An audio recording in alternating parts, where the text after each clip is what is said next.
How are you? Doing good. How are you? Doing really well. I'm really excited about tonight's show. Me too. I'm so pumped. Yeah. Hi, Blaine. So, tonight we have the huge honor of having the godfather of the paranormal, John Zaffis, joining us today. And let's go ahead and he's had over 50 years of experience in the paranormal. And let's go ahead and bring him on up. Hey guys, Hey, Hi. how you doing? doing well. How Great. are How are you? I'm you? doing good, doing good. It's starting to warm up and everything's thawing out, so I'm a happy camper. Absolutely. So happy about that. Yeah, Yeah, I used to always say that I was more of a summer guy, but I think spring is where it's at. Everything's coming back to life and the snow's melting. Like it's great. I love the spring and I love the Yeah. fall. Yep. The fall, Me the too. most. Yeah. Fall's great. Winter, boo. Yeah, I'm done Yeah. with this winter weather. Oh yeah. Oh I think we're yeah. past it though. I keep trying to manifest that we're done. Well, we were supposed to get hammered with a big one. They were saying that all the rain we're getting, Uh, that it was supposed to be a snowstorm, and if it was, we would have ended up with 2 foot plus again. So it would have been another freaking nightmare. oh no. Well, I'm very grateful that it's rain. Me and you both. Yeah. Oh Well, man. so both of us have a lot of questions for you. I Okay. think one of my first questions is what is the most dangerous object you feel you've encountered and why? I would say when it comes in, it's so hard because it's a lot of the ritual items that make me a little bit more nervous than most items, daggers or things removed from altars where there were a lot of dark things that were tied in with it. So I have idols, I have daggers, I have different things that have been created. I have Dybbuk boxes. Well, that's another whole created thing, as we all know. There was never Mm-hmm. really any such thing, but they exist today because everybody created them. But I have one that's super creepy that I've never even opened yet. Oh, And or two, I'm sorry, I got two of them that have never been opened. So I think that, it's like several items that I look at and I take that step back and just, say to myself, okay, I'm not going to be the one that's going to open these things up. I'm mhm. crazy, but I'm not stupid. Do you have any kind of like speculation as to what would happen if you did open these things up? Well, it's a choice between if something does come out of it and starts haunting everything, my wife killing me or the spirit killing me. So I, I got the I think I'd be choice, more afraid of my wife, honestly. Yeah. right? I hear you. But, I don't know because my thing is, and I still look at this from, the roots of doing a lot of this work. Mhm. Again, I definitely, there's no doubt that I know there's a tremendous amount of things that exist that we just don't understand, Chris. Yeah. We don't have, a good grip on a lot of things when it comes into quote unquote the supernatural. Mhm. Is there a heaven? Is there a hell? I don't really know. But are there a lot of crazy things that happen on a negative, dark level? Yes. And also on a positive level.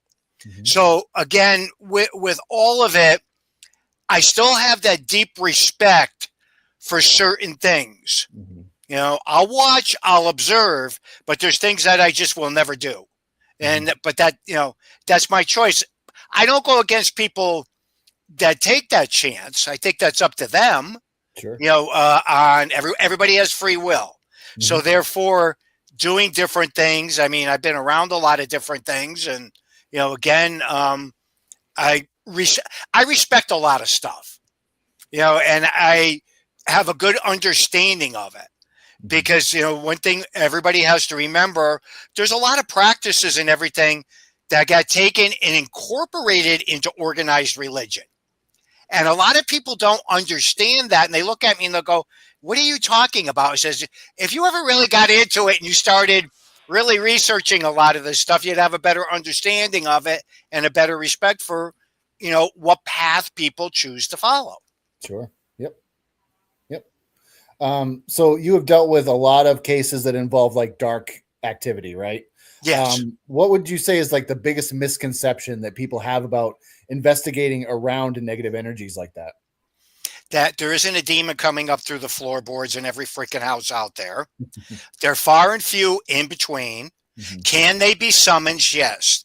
I think the misconception when we deal with something on a darker level or a negative level doesn't always necessarily mean we're dealing with devils and demons. Mhm. Again, everything consists of energy. Right. Thus, depending on how it's manifested, how it's harnessed, and what people do is the calculation on what to experience. Hmm. So I look at a lot of things, I think more from an open perspective because of so many different things I've been exposed to. Right. That's why I always laugh. And, again, I can't fix it. It's the ship has sailed. Everybody always thought that Ed and Lorraine were these, people that just followed everything by Christianity. No, they believed in their Catholicism. They followed their Catholicism. I met witches, pagans, all kinds of different people, Satanists and everything else through Ed and Lorraine. Again, meeting all those, that's what formed a lot of my opinions when I was younger with things to research things. And I remember, way back when being exposed to a Buddhist exorcism, going to rituals around, a fire. Again, witnessing a lot of these things is phenomenal to take that knowledge, to gain the knowledge. If a person chooses, to go down that highway or, do different things, that's up to them. But again, I always tell people when you're exposed to certain things and, you're gaining knowledge from it, that's an important avenue. Very important within our field with the darker cases. Sure. That's cool. Thank you. Welcome. Has there ever been an item that you chose not to take because it was too risky? Yes. Again, I remember over the course of years, there's some items, I got rid of, and now I'll take a look at it and just go to myself, I wish I kept that, but I'll throw things in a body of water or I'll bury items. I don't burn them. I don't break them. That, again, I feel is something that is reserved for different spiritual people to handle.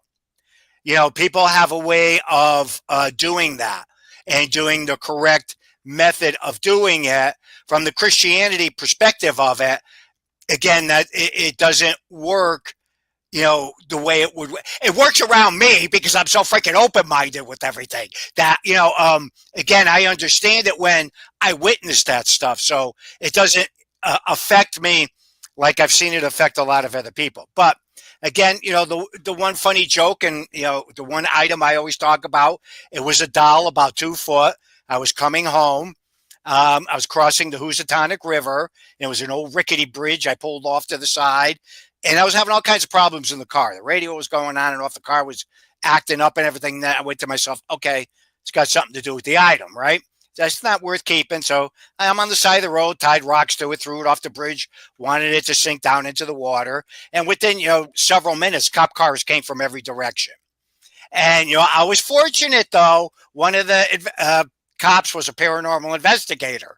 So he walked up to me and he just looked at me, and I'm not going to say it exactly how he said it, but he goes, "Oh, man, please do me a favor. Don't throw stuff off the bridge during the day. We got to call that an old man just threw a baby off the bridge." So I said, okay. I'll never throw items off of the daylight ever again. And I haven't, unless it's been out in the woods or on a private piece of property that he could get thrown into a pond or something. So. That would be that'd be an interesting interaction. It was because it scared me because I couldn't figure out what the hell, I actually did, and it didn't dawn on me that people would call the police station in my hometown and tell them, this guy just threw a baby off the bridge. So, It was a crazy thing, but again, lesson well learned. Right? Jesus, yeah, I would say so. So you have been in the paranormal field for a long time now, and I'm just curious, when was the first moment for you when you realized, oh, like there is something to this, like this is a real thing. I want to pursue this and I want to dig deeper into this. Never thought I'd be a paranormal investigator, dude. Oh, okay. Okay. I was 15, 16. It was the middle of the week. The foot of my bed, big, tall, darker figure appeared, and it was shaking its head back and forth. So, I freaked out, ran downstairs, told my, now I grew up in the 70s, and it was a Wednesday night.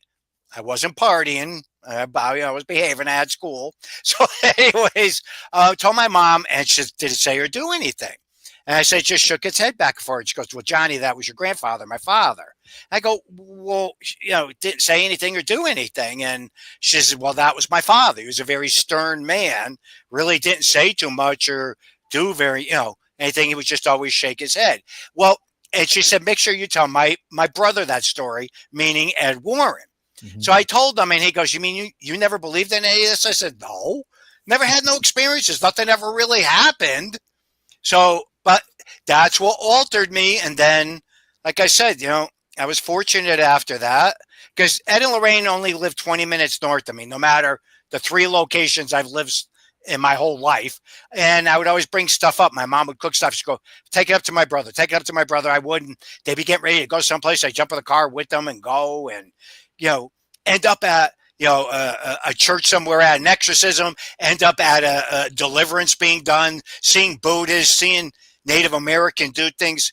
Who does that at 16 years old back then? In this, nobody, right?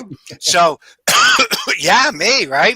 And again, it was interesting and everything because people often would say to me, what do you think of them and everything? I go, I don't know. They're my aunt and uncle and they chase Casper the Ghost. What do you want me to tell you? But it wasn't until later on that I looked at it from a totally different perspective and a different understanding of it when it came into a lot of this stuff. Mm-hmm. And that's what helped to form a lot of it at that age bracket. Mm-hmm. Again, 30 years of my life, I worked for a pharmaceutical, well, really 35 years, pharmaceutical company, developing surgical instruments and things of that nature. And I ended up going out chasing Casper the Ghost. You figure that one out. It paid off. I mean, it worked. It was interesting because when it comes into listening to a lot of different things, when you hear people talk about mediums or psychics or people that are gifted or anything, are there a lot of people out there that exaggerate and make stuff up? Yes, of course there is. I mean, that's the nature of it. But there is the true gift. And there's a lot of people I know that have that. And they use it in a correct perspective. So it's something that, I've learned to revere. There's 3 very gifted people in my life that aren't in the paranormal. They don't do readings. They don't do any of it. Out of the clear blue, sometimes they'll call me up and start telling me stuff, and I'll sit here and go, no freaking way you could have known it. No way. You don't even go on freaking Facebook and look at stuff or anything. So, it's unique when people have the true gift. You want to call it discernment or whatever you want to call it. But again, looking at a lot of that from that perspective, it's a thing that I always try to tell people to understand. And the other thing I always look at too, when you do deal with somebody that's gifted and they're picking up on stuff, and sometimes people look at them, well, that's got nothing to, doesn't mean anything to me, doesn't mean this, doesn't mean that. Yes, that's absolutely true. When they get information, it floods in from all different directions and different spirit starts giving them all kinds of information. It can have something to do with you, somebody that's with you, something you were involved with, something you're getting ready to get involved with.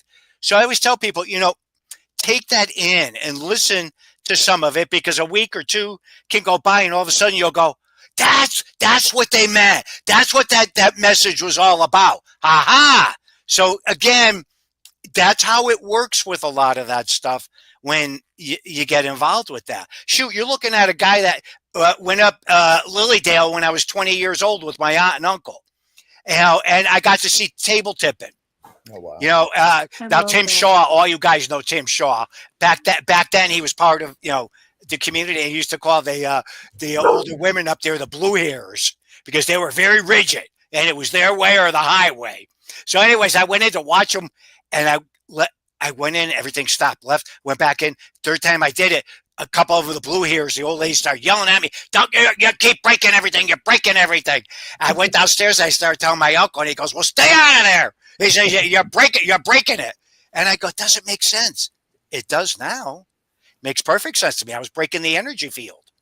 I was breaking their concentration, and it was, actually affecting it. Now, did I go back up there and look, push the table, see if anything was there to push the legs or anything up? Of course I did. That was I said that to my uncle too, and he busted out laughing. He goes, "Did you find anything?" I go, "No." And then he'd start laughing even more. So, it's things like that help to form the different ways I look at stuff today, I think.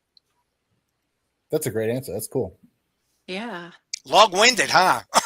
No, it's great. No, it's fantastic. That's perfect. I mean, I like it when people deep dive into stuff as opposed to being like, "Hey, what did you do last night?" Stuff, and that's it. So that's awesome. I love it. Cool. So let's see here. Let me see what else I have. I have a lot of questions. Ask whatever you want. If I don't want to answer it, I'll just tell you next question. Moving on. Do you think, I don't know what your perception necessarily is on like the idea of the veil between the living and the dead being I believe in it or not being thin. But I'm curious as to whether you think the veil is actually getting thinner or more people are just aware within the groups of people that that are getting these pieces of info. I think all of the above. I think all of us are living and seeing things we never thought we'd ever see again. I mean, I sit back and just like anybody else and look at what's happening and the destruction around our world, all these, countries and different things that are happening. If you ask me, even 4 or 5 years ago, did I think we would see something like that today? I would have said no. I think, again, with some of this, it's creating a phenomena that is thinning the veil. It's forcing it to thin because we have an enormous amount occurring and happening, an enormous amount of energies leaving the physical bodies unwillingly. It's being forced. Thus, I think is causing a lot of havoc within a lot of different things. There's one story that I talk about all the time. And we were up at the Shanley Hotel. Oh, yeah. And if you guys are familiar with it in upstate New York. Shanley, yep. Okay, It was with Ron and Lords.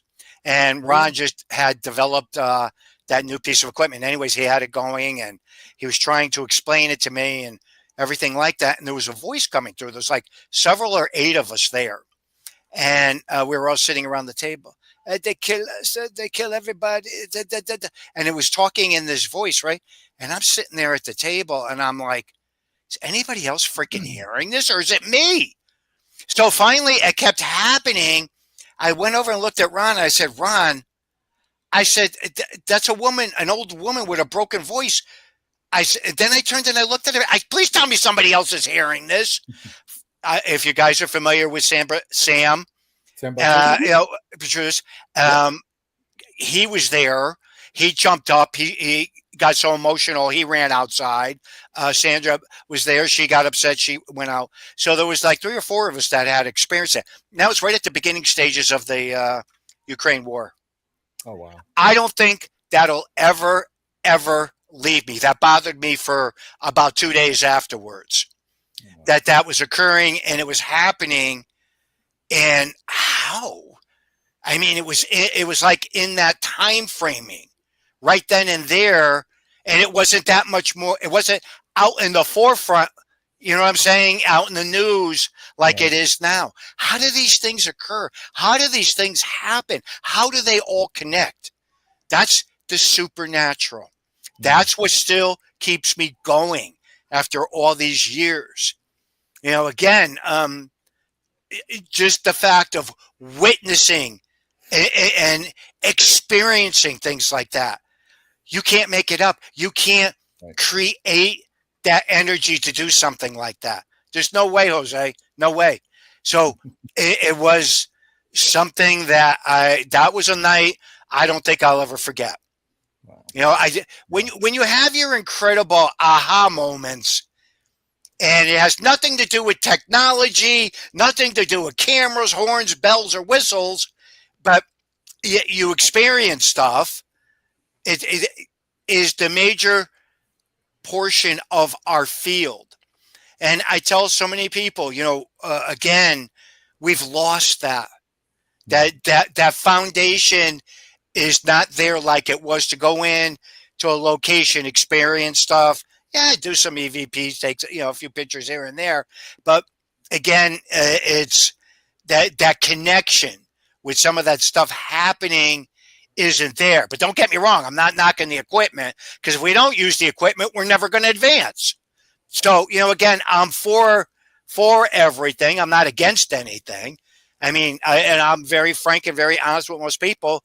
You could show me some of this equipment, I wouldn't even freaking know how to turn it on. So, that's the nature of it. I still go by such that old world way of checking things out and investigating things, and resolving something. To me, it's still I still go back to my foundation of it. It's not a good thing for being an investigator, and I admit it. Somebody's nearby or something and they need help. I don't think about worrying about all the gadgets, or worrying about this or worrying about that. If somebody needs help and I could tell they're legitimately frightened or scared, and there's something I could do to try and help them, that's what again, that's all I'm interested in doing. Mm-hmm. That's what it's about at the end of the day. So Yeah. that's how I still view it. Yeah. It's not a good thing being a paranormal investigator saying that. It's kind of interesting because it kind of leads me into my next question for you. Like, when you go to some of these places, and I'm curious if you've experienced this, where you go to genuinely help somebody. You go to this location, you find out what's going on, you help them maybe clear the home, and then they call you a week later. Hey, whatever you got rid of is back, and it's I guess it's kind of a two-part question. One is, what do you suppose brings it back? And if you are genuinely helping things cross over, why do you think that those things reoccur? Two situations could transpire. Sure. I believe very strongly that land, houses, and items can cause a disturbance, can cause the haunting and things to occur. And I also believe people can cause the haunting. And a lot of times you combine the both of them and you got a perfect storm. Yeah. Thus, you could be there, could get one situation straightened out, and something else could kick in. It's the same thing, but it's a combination of things. Mm-hmm. So sometimes you have to poke around a little bit to find out what's going on. And again, as most of us know, and a lot of us talk about it more openly today, a lot of people don't like to let things go. They like the attention. Yeah. So thus, that's another whole, ball of wax, so to speak, that, and I don't have any qualms about telling a person, if you're not going to let it go, you're not going to get things, to calm down. I believe also too that you can coexist with spirit. Oh yeah. Okay, where years ago that was a big no-no. You weren't supposed to say that. You weren't supposed to agree with that. And I just feel that, if you got a house that's a couple 100 years old, and the old lady's still kicking around in there, and fusses up every once in a while, you got to remember, those people built, though, with their blood, sweat, and tears, they built these houses. Yeah. You know, Hmm. they had no TV, no radio or anything. Their homes meant something to them. So thus, you're going to do something or going to do something and the spirit's going to kick up. That's not going to surprise me. And I'll tell people, sit down, come on, I'll sit with you. Let's talk with them. Let's see what we could do. And, maybe they'll calm down. I mean, sometimes people look at me like I'm crazy, but that's fine. I don't have a problem with that. I earned it after all these years. Yeah. Yeah. That's awesome. Yeah. What would you say helps you to determine whether someone is actually experiencing a haunting versus maybe having some issues, maybe um, with some mental health things or other things that are going on? That's again, the majority of the time when we go to these situations, it's a very, very important thing. What medications people are taking, are they under some type of doctor's care? Are they going to see, counseling, or are they involved with anything? And a lot of times people are afraid to say anything. I don't know why. I mean, again, if you have to reach out to a shrink or a counselor or something, I don't have any qualms with it. I've done it, so I have no qualms saying it. I mean, it's human nature a lot of times when things happen and occur, and going to a complete stranger sometimes can help you sort through certain things that a friend or a family member can't. So, anyways, those are some of your elements, and bipolar, schizophrenia, and all these things are more understood today. And I do believe a lot of times when people are going through that there are issues that are tied in with all that. But again, you have to be guarded. You got to have to be careful on how you move forward with situations like that, because you really don't know. Sometimes when you're looking at it and trying to evaluate situations, you have to really take that step back. And sometimes you have to remove yourself from certain situations. Because one thing that drives me actually crazy out of my mind is when somebody calls me, John, I've been working on this case for 4 years and nothing's working. I have to help them. That's telling you something right there. You've been involved with that this length of time. You've done, soup to nuts on everything you could do. Nothing's working. That's telling you there's an element there that aren't going to be able to do anything about. And I always tell people, our job is to go in, help people, give them information, guide them, and try to help them. We can't fix them. That's not our job. Right. So therefore, there are times you have to walk away. I can't tell you how many times I'll, have somebody call me up and, say to me, John, you walked off of working that case. And I, will explain as much as I can to them. And, and they'll go, well, we're going to go in and see if we can fix it. And I go, okay, I just tried to explain that to you and tried to help you out a little bit there with information and guiding you along. And you want to take that step and get involved, that's your choice. Again, free will. Yeah. Yeah, totally. Yeah. So I'm curious about something now.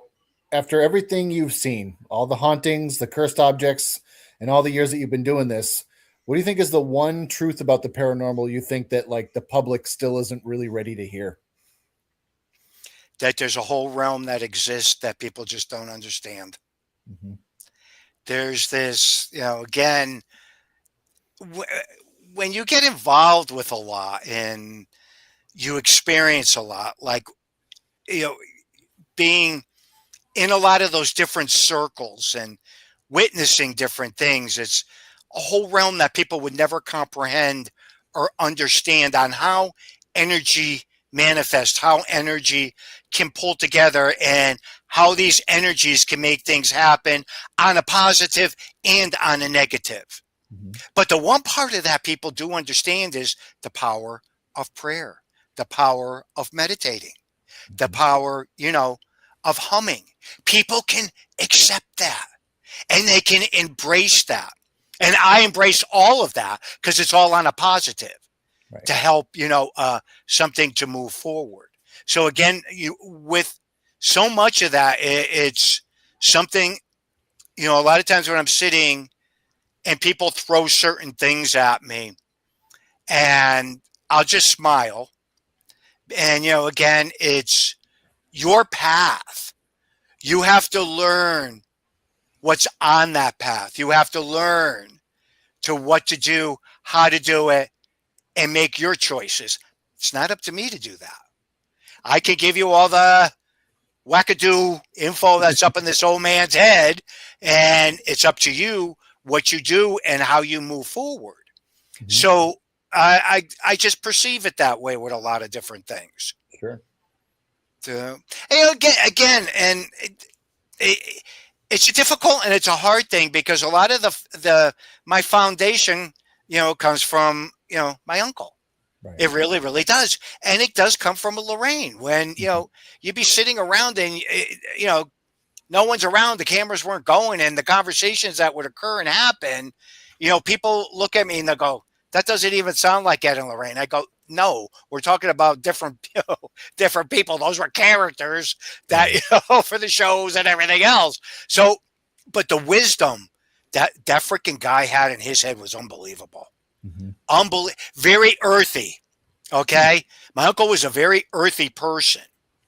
Okay, and I say this because most people have never heard him do this. Genie in the bottle, genie in the bottle. We're getting the hell out of here. Genie in the bottle. He would not touch gin cases. But when he would do that, I was like, the hell is he talking about? Again, I didn't understand that, but I understand it now. Because, again, when you deal with those types of cases, that's a whole different element. And you have to go in and cut deals and all kinds of...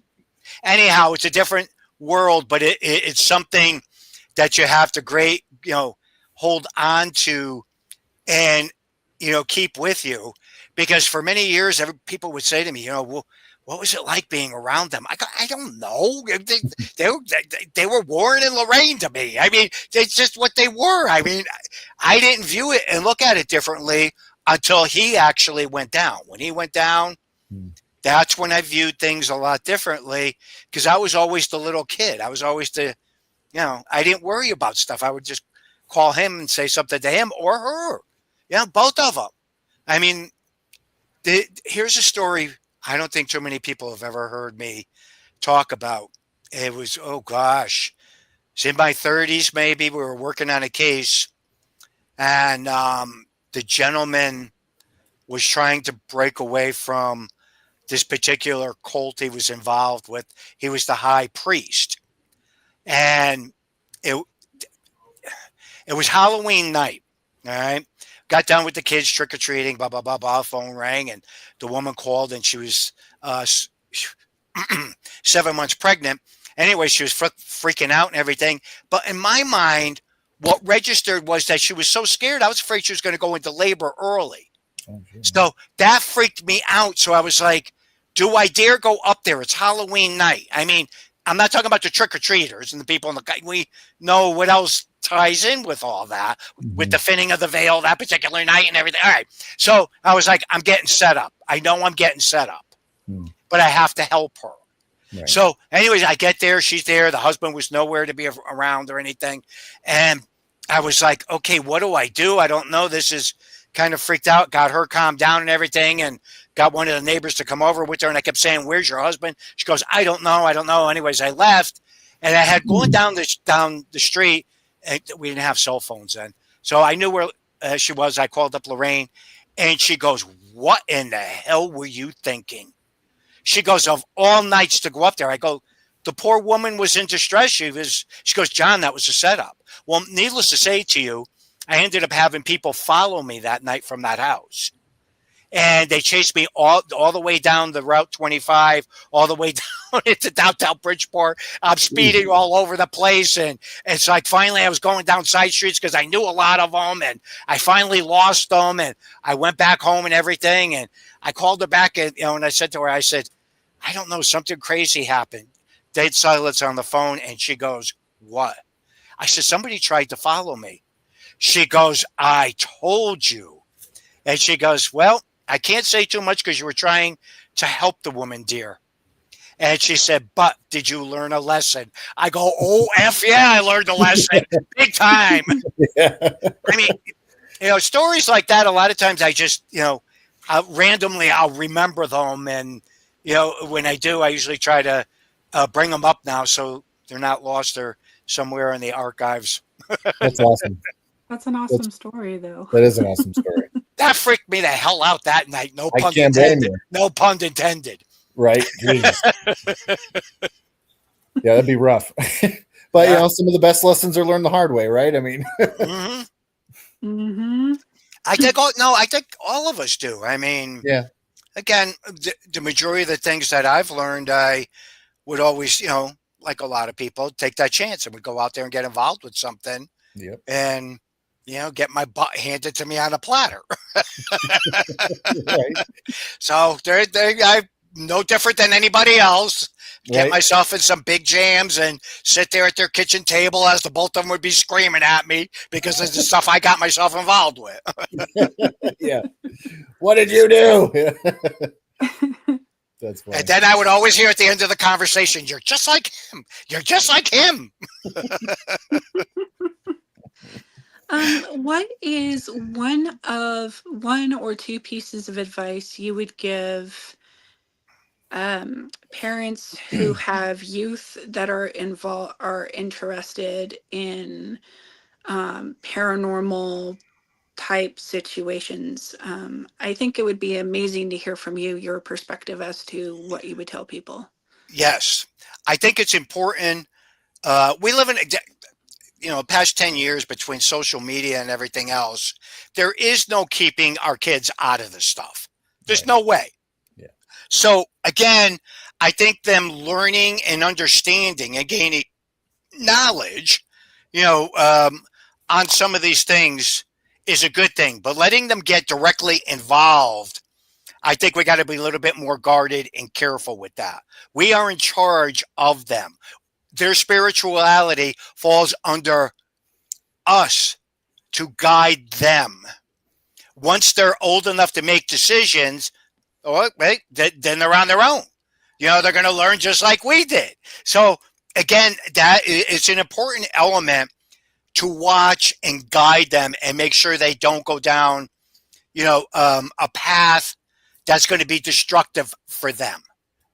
Because I see it and hear about it time and time again. I mean, you'll take a kid that's a straight A student, into soccer and football and everything else, to totally going off the deep end and won't have anything to do with anything. Don't get me wrong; it could be something happening at that point with mental illness. Also, that's a key factor. Doctors first, then look at it from another perspective. And it's a difficult thing today. With the kids, it really, really is. I always thought I kept all three of my kids pretty much sheltered from this, but boy, oh boy, when we all started doing the TV show and everything, I started finding out they knew a hell of a lot more than I ever realized they knew about the paranormal. But again, because I always kept them away from everything. And, again, it's something that people look at a little bit differently today. I understand some of it, but proceed with caution, because we are in charge of those little people there. We're in charge of the developing and how they're going to start to grow into, the community of the world and being a part of it. And understanding and gaining knowledge is the most powerful tool you could ever have, especially with the supernatural. Mhm. Yep. Makes sense to me. Yeah, totally. Earlier you had talked about, different cultures, different religions, things like that, right? I'm curious, in investigations, say you're going into someplace like New Orleans, for example, there's a lot of voodoo type of stuff, and their gods and goddesses or whatever are very different than, say, the Catholic or Christian gods. If somebody has a Christian faith or a Catholic faith and they use, say, the power of Christ compels you, for lack of a better phrase, do you find validity in those statements to help solve these voodoo type of energies, or should they be met with their counterparts, if that makes sense? I believe both. Okay. Okay. I believe a lot of it has to do with an individual. Yeah. Um, I love New Orleans. It's just freaking so cool down there. We were Yeah. shooting an episode not that far away from there. You know, going into downtown. I mean, all of us got so freaking drunk. We were right there with all the kids from college. We had a blast. It was great. But anyhow, different type of spirit. Yeah. But you know, with the combo of that, I deal with that all the time. You know, voodoo or Satanism or anything like that. Sure. You have to take into consideration what are we actually dealing with, and what is that person's belief system. Mhm. You know, what path are they on? You know, that you're going to be able to help them, or is it something they need to get involved with somebody else, you know, on what they're doing or what they're getting involved with. Mhm. You know, to me, that's a very important element to look at when getting involved with stuff. Mhm. This is another freaking story. When we were down there shooting and we had gone to New Orleans and we were all walking around and everything. We know how you guys have been down there. Both of you have been down there. I have not been No, to New this will be Orleans. my I'd love first to go, time. but Ew. Go, dude, go. Anyhow, all the shops are open and all the voodoo's going on and everything's happening and, you know, everything. And there was one shop we were walking by and I was with a couple of the producers and everything, and big, bulky guy comes out and starts screaming and yelling and looking at me and everything else. One of my producers almost shit his pants because he goes, "Why is he picking on you? Why is he picking?" Could be something he's seeing around me, or I don't know what the reasoning was, but I was curious to find out what, because he kept come in, and they're grabbing me and they're going, "No, you're not going." And I was like, I've been in worse situations than this. What are they gonna do? Cook me up? What? So I went in and I was just curious to see what it was all about. And he started laughing and joking. And he goes, he goes, "You don't fear." I go, "Oh, I do fear." I said, again, I was curious to see what you're referring to and what it was that you saw. And he said, "I just saw a couple of spirits near you." I went, "Okay." And that was the end of it. yeah. So, but again, I'll never forget that one grabbed me here and the other one grabbed. No, you're not going in there. You're not going in there. We got filming to do. We can't lose you. Yeah, right. For the love of God, John, stay with us. Oh God, that's funny. That's good. that was a good. Hysterical. I don't. What's that? 20 years ago? I don't even remember now. 2013, 2013. Yeah, I don't know, somewhere around there. Crazy. Mm-hmm. This will be my first time coming to New Orleans, so I'm pretty excited. Oh, your first time going down there? Yes. Cool. Mm-hmm. You're gonna have a good time down there. Mm-hmm. Yeah. You'll enjoy. Take it all in because there's just so much, between the locations and the places, and I'm looking so forward to doing the Paracon down there this year and being together with everybody. Okay. Again, Christian. I don't know if you're familiar with Christian from up in Salem. He's down there now, and he's got his shop and everything like that. Well, shoot, I've known him for so many freaking years. It's not even funny. So I mean, I just laugh because people go, some of them up there, and I go, my God, Lorraine was good friends with Lori Cannon. I'm not kidding either, because I would go up later on years and I would stop to see her and I would talk to her and I go, "Lorraine's nephew," and she goes, "Yes, I remember you," and blah, blah, blah, blah. And it was like, there was just so many different people I know up there, from over the course of the years and became friends with. So, again, be good to see him. I haven't seen him in years. So when it comes to like the paranormal, when people are first starting out, what would you recommend as far as learning tools or techniques when it comes to their growth within paranormal understanding? Start at the bottom. Um, Again, today we got this whole world of YouTubing and just going into a place, screaming and hollering, and horns, bells, and whistles flying each way. And again, the foundation of a lot of this, it isn't really being carried on. A lot of our social contact with people, individuals, is so different today compared to when I started in the field. You went to these places to go meet these people or get involved with things. Today, so much revolves around social media with the connections. So again, with a lot of it, it's a very different, humbling environment compared to what we were. I don't know if that could be recaptured or not due to technology. Seriously, I just don't know. We all know that. We all sit back and watch that. We all see this at the different things we attend and everything. A lot of the younger people, what are they doing? They're on their cell phones. Yeah, and I'm like, well, you're out here. Go listen to the speakers. Go, talk to this one or do that, and intermingle a little bit. And a lot of that, it's difficult for a lot of the kids because they weren't brought up that way. They weren't, they weren't brought up like we'd get thrown out of the house when we were kids and we didn't go back until it got dark.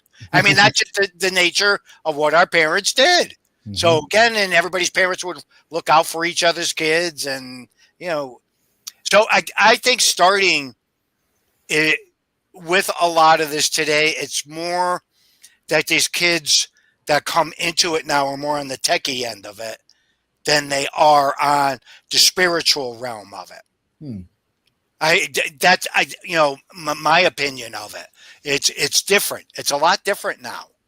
Yeah. And, again, I just watch it, because I'm very big into colleges and universities lecturing.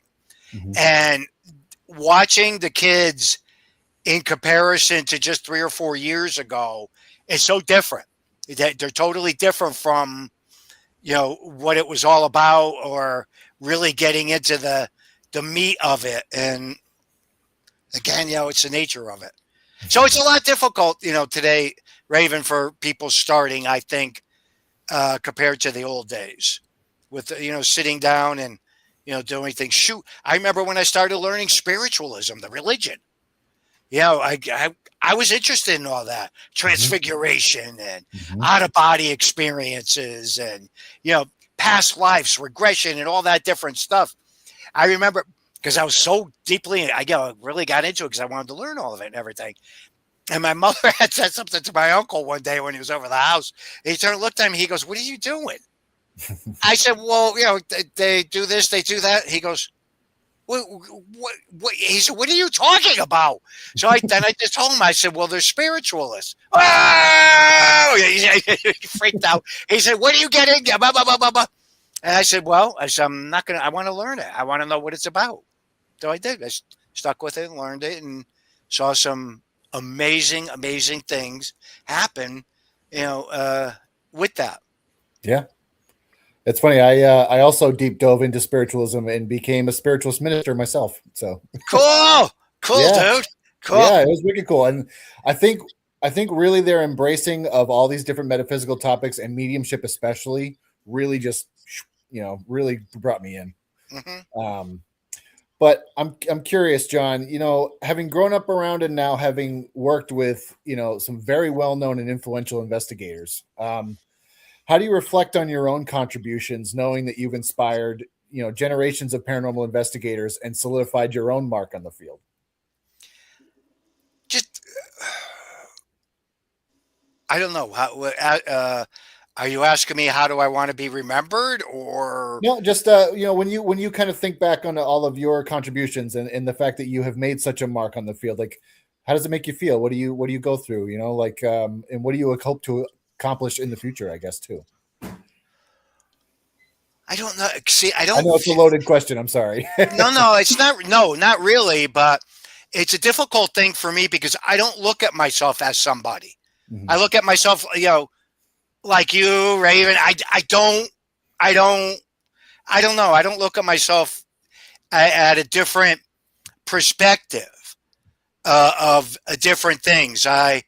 What makes me feel real good inside is when somebody will say to me, Johnny, I was at a lecture of yours, or Johnny, I was at a class that you were at and listened to you, and some of the things that you were saying or doing, help me out and help me to, learn things and understand things. That means more than anything.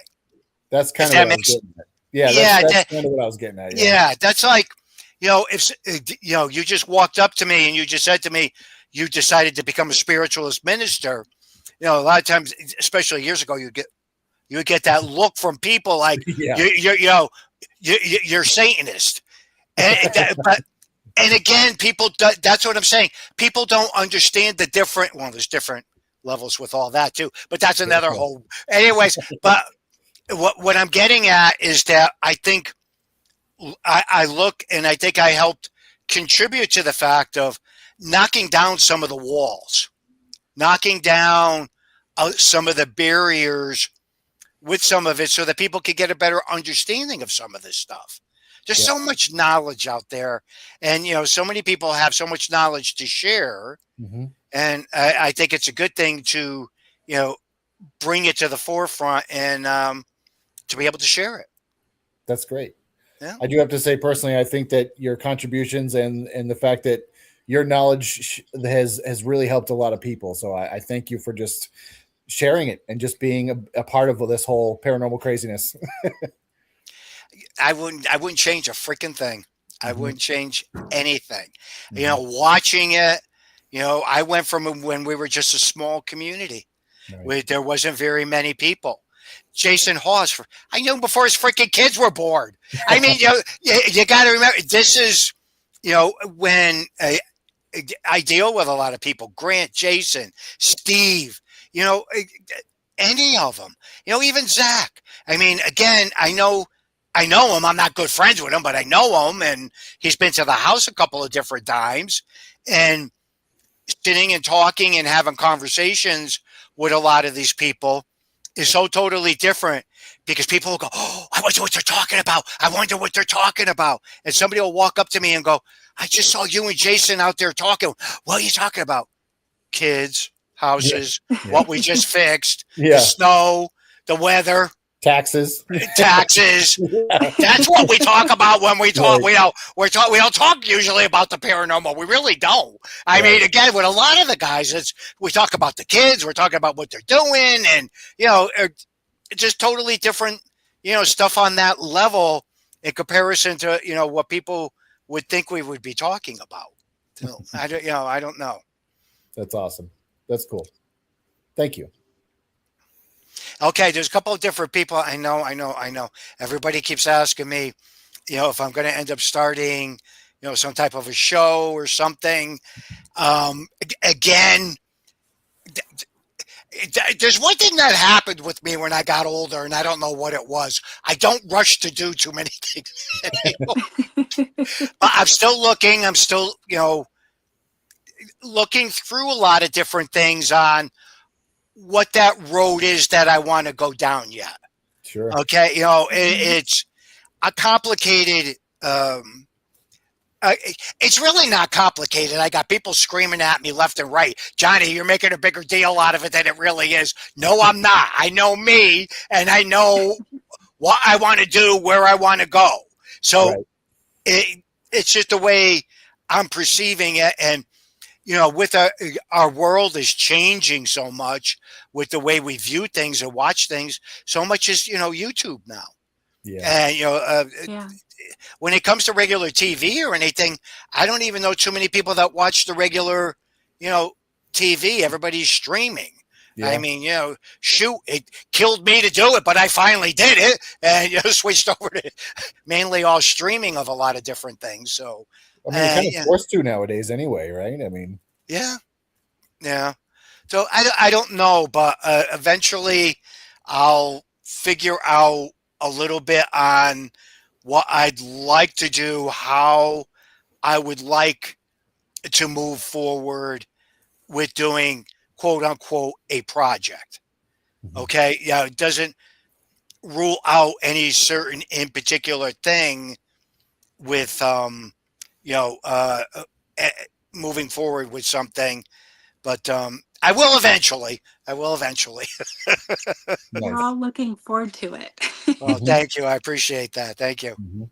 That's the other thing too. I sit back and laugh, and I go, "Yo," I'll say to myself, "Who the hell's going to want to sit and watch me?" I mean, again, I don't view myself like that. Yeah. I just don't. I don't know. I just don't look at it that way at all. Yeah. You Yep. know? So, what are your favorite types of snacks to bring on a paranormal investigation? Unfortunately, it's those white powder donuts. Oh yeah. Oh, yeah, but I end up making myself sick because I won't stop eating them. Yeah, I know. That's awesome. Uh, Usually, normally, there isn't too much that I will bring with me. I mean, a lot of times, we'll go to get something to eat before we go out to do something, or, it used to be a big thing going to the diners after you got done doing an investigation. Well, now everything's closed at night. It's hard to find things open to Right. go grab a snack or a cup of coffee and chit chat a lot of times. So, but I mean, again, it's just I don't know, whatever's there. There's cookies, but mainly my donuts and coffee. I got those two things. I'm usually a happy camper. Oh, Gotta have the coffee. gotta have the Gotta coffee. gotta Yeah, have the coffee. it's huge. Gotta have the coffee. Yeah. So you said you grew up in the 70s, right? Yep. What's as a musician, I'm always curious. What's your favorite band from that time? Oh, dude, don't even go there. Don't I'm even go. going there. No, no. It's you name it, dude. You Yep. name it. Again. Okay. Here's what's weird with that is that I'm very moody with music. Okay. I enjoy listening to classical music. All right. I could be where I love my 50s and 60s bebop around. I freaking love that. Or I just get down, hard rock. I mean, it depends on what kind of a mood I'm in. Yeah. Yeah. So again, it just depends. Mm-hmm. You know, sitting listening to Ozzy or listening to any of those guys. I grew up with all that shit. So, Yeah. none of that is anything unusual. Shoot, I remember just when a couple of times talking to Jack, I said, "Well, Christ, I grew up with your father." I said, "Now watching him scare the freaking Robert the Doll is hysterical." Meaning Yeah. Ozzy. So Yeah. Yeah. again, a lot of that stuff, I just, again, it depends on what kind of a mood I'm in with music. That's fair. Yep. I could be very, very mellow. I could be very somber, Mm-hmm. or I could be where I just want to balls to the walls. It depends on what kind of a mood I'm in. That's awesome. Yeah. I'm kind of very similar in that way as well. Huh? Me too. Okay. Yeah. So I Sorry, mean, I'm like, I can't go into a bar now, dude, and sit and listen yeah. to the music. It freaking kills my head. I went, oh my God, I got old because I can't hear anybody talk. I can't Yeah. hear anybody or anything, and I can't take it, and I end up with a wicked headache. So Yeah. That's right. I usually do about an hour or so drive from right before the show, right, to get to home. And on my way up, I was listening to like old school Chicago. oh yeah, yeah, yeah. Oh man, it was back when Terry Kath was just shredding on guitar, and just so that made me think of the question, but Well, I grew up with all that, and I had two older sisters, so I grew up, listening to the 50s and 60s music all the time with I them, yeah, bopping around with the beehives and all that bullshit. So, again, a lot of the that Turtles music's and Herman's Hermits and shit. oh yeah, all that stuff stuck with me. So again, it's like very moody with certain types of when it comes into music. Yeah, yeah. What about favorite types of movies? My favorite time are the old time classic horror movies. Yeah. I freaking Haunted Hill, Haunted House on the Hill. I mean, things like that. I can just, Rosemary's Baby. I just Mhm. freaking love the old time classics. I just never get tired of watching some. I can watch them again and again and again, and it just doesn't bother me, to do that. Um, I guess when it comes into a lot of things, it's funny because I like watching a lot of documentaries on history or Mhm. old castles or a lot of stuff like that. I'll sit and watch, or things about all the old time Hollywood. Oh, I yeah. love stuff like that. And I could just sit and watch stuff like that or old classic movies too. Mhm. Just like Betty Davis. I freaking love Betty Davis. I mean, she was a bitch on wheels, but I love her. Joan Crawford, another one, bitch on wheels, but I love her. Mhm. Again, classic people, and stuff like that. I love, love, love, love, love watching a lot of those old time movies like that and everything. Shoot, sometimes my wife and I'll just sit for 4 or 5 hours just watching old time movies. That's Uh, awesome. yeah, you can't beat them. Can't beat Yeah, them. that's cool. Can't beat them. Yep. Well, I do have one final question for you, John, from my end anyway. When I first met you, it was at Parafest at Vassalboro, Maine, many Okay. years ago, right? Okay. Yeah. And so far things, COVID changed a lot of things, but beside all that, have you found over the years that there's been a progression or a positive to the way conventions go these days? And as I, opposed to years and years ago, as opposed to now, like how has that changed, or if at all? oh, it's dramatically changed. Okay. I foresee not necessarily, on a negative perspective. Sure. Yeah. What I like seeing and I enjoy a lot of times with the conventions is the mixture of people. Yeah. The people from the movies and crypto people and paranormal people and, you know, just all the different people. What bothers me about all the conventions is I love to go see some people talk. And when you leave your table, a lot of times people get ticked off at you all the time because, and I wander something terrible as it is. I go visit this one, that one. Raven will tell you that I'm walking all over the floor, just going around because I like to talk to everybody. Right. And I like to see what everybody's got at their tables and what they're doing, what they're up to. And, then a lot of times people say to me, John, you have to stay at your table a little bit. And I go, yeah. But, Yeah. with them, I think, they're very constructive. I think a lot can be gained, especially when they're doing the workshops and the little seminars and the different things, at these conventions. That's a very important thing. I mean, there's several major ones, that I'm at, this year, and, a lot of times I'll just look because the things will pop up and I'll go, ooh, I never met them. Ooh, I can't wait to meet them. Ooh, Mhm. I can't wait to talk to them. And a lot of times you don't get the opportunity because we're always so busy, Yeah. intermingling and dealing and everything. It gets difficult, but we try to intermingle and or I do, and talk to people. So to me, that's an important element. That's one thing I can't probably ever let go of Mhm. is the fact that to me, when I do, a lot of the conventions, I'm personal friends with a lot of the people, that put these conventions on and everything. And when they're successful and everything, that it's so good to see that the amount of work that goes into, I don't know how any of them do it. I really don't. It's so much work to Mhm. pulling these things together, arranging things and trying to get things to run smooth. It's amazing. Yeah. Totally amazing. But there's a lot of people that do a good job with, with the conventions out there. And Mhm. I'm thankful that I still get asked to do some of them. Yeah.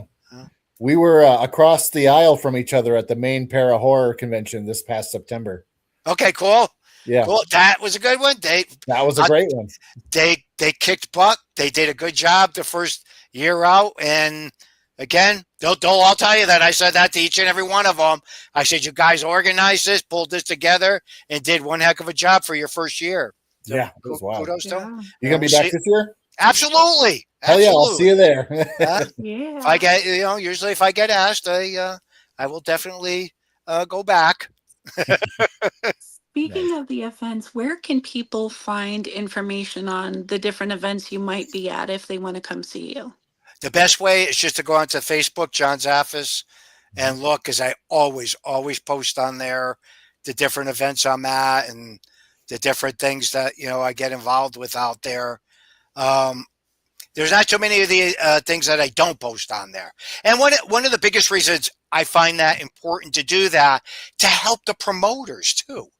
I Mhm. mean, they need as much help from us that are participating in there to advertise for them and to help them also, Mhm. because that helps them to build up and you know uh, get their conventions off the ground and doing a lot of different things. So Absolutely. I find a lot of that. Like I said, it's it's cool, it's interesting, and love doing them. Love Yeah. doing them.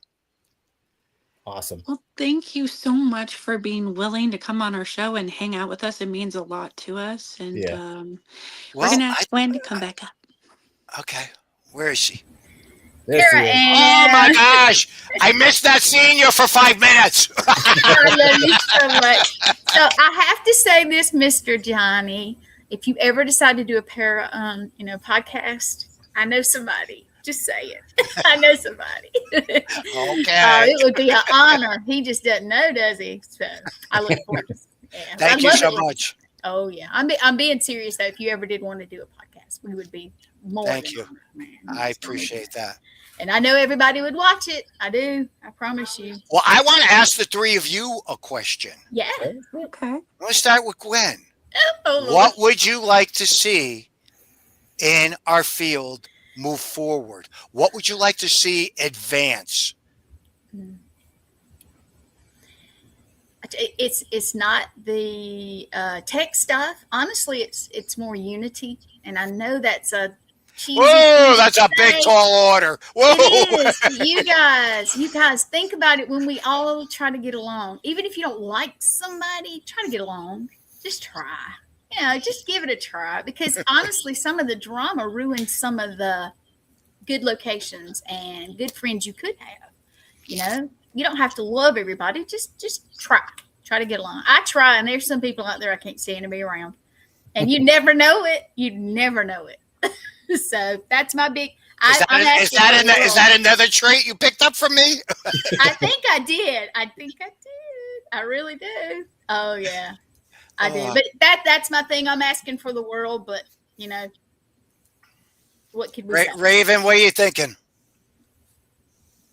I think it would be good to have more schools for people that are interested in this kind of work with educators and instructors that can really help people understand the foundations of this kind of field and understand the seriousness of what they're potentially diving into. And perhaps even integrating different traditions and walks of different like for example, we had talked earlier about voodoo or like some of the other types of religious paths and looking Mm-hmm. at in those haunted locations, like how traditionally would they, deal with certain things, what people can connect together a little bit, further in that regard if they end up going to a location where, oh my goodness, this is their specific tradition and value set. I don't know this. Having those kinds of things and educational systems, I think, would be very valuable for society. Cool. Cool. Christopher, what are you thinking? Honestly, I would love to see more, scientific research put into, we talked about people with gifts, right? And I'd love to really not to, highlight the name of the show, but for science to find the frequency that mediumship floats on, or spiritual communication from a living person to a person in spirit and how that works. Right now it seems like it's more of a, a pseudoscience and people don't put a lot of credibility into it. And I think that once science really embraces it and finds out how it works truly, then I think that could open up a whole new world for paranormal investigators, for the whole field in general. At least that's just where I'm coming from. Cool. I got you. Very, very good. That's good. Well, Druno, again, with they're working on it. They're pulling it together with so many of the different people. I see there some of them that are in here tonight too. Yep. Good to see them. And again, they're trying to do that and pull that together with encompassing all that and bringing it together, as a whole to be able to teach and move forward. So again, that's something I look at and it's on a positive level. Mhm. So again, those two, again, two more adopted kids I have under my There you belt. go. Hey, if you guys Very don't mind incredible. me plugging something, as a matter of Go fact, ahead. it's for the network too. But Thomas has an announcement tomorrow night about the Connecticut Paracon. We're going to do that at 7:00 on All Access. So Cool. join. I'm gonna be popping it out everywhere I can tomorrow. You guys share it when you see it, please, because he has an announcement at 7:00 Eastern. Let me say it, Eastern tomorrow night. He's going to do it on our channel, which is awesome. And Thomas has his own podcast coming back soon. He's a busy guy, but he wants to do that. Oh, yep. Here we go. Here, yep. And Stacia. Yep.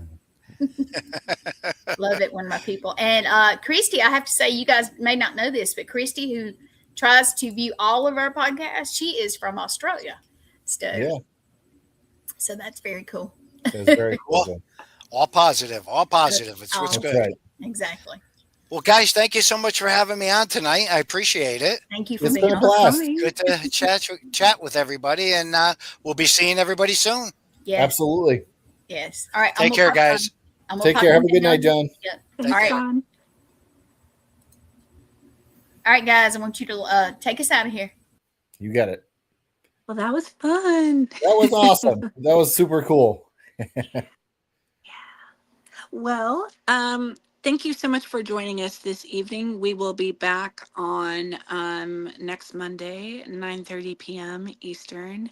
And we will be making an announcement as to who our guest is on our Facebook. So if you're watching that, make sure to tune in. And thank you so much. Have a wonderful night, everyone. Take care, guys. Thanks for tuning in.